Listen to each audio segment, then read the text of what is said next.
Let's shift our focus to the slew of macros that we are tracking for you this morning. And Americans took a break from spending in January after the traditional holiday season surge.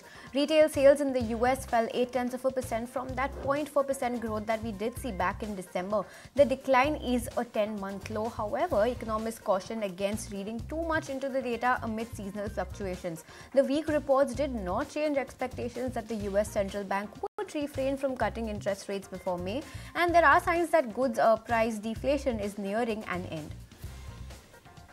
And shifting focus then to the labour market, where we continue to see limited signs of easing in seasonally adjusted terms.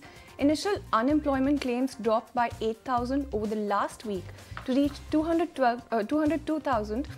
And the 4-week average of claims, which quiets some of the week-to-week noise, rose by 5,750 to 218,500, up from 212,750 the previous week.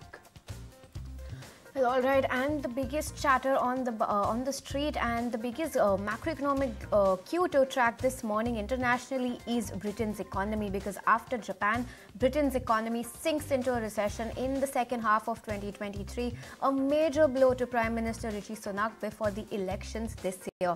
Now, the GDP shrank 0.3% in Q4 of 2023 after contracting 0.1% in the prior 3 months. Back-to-back 2 quarters of falling GDP and contractions places the UK economy in a tough spot, marking the first recession since the first half of 2020 amid the fallout of the COVID pandemic.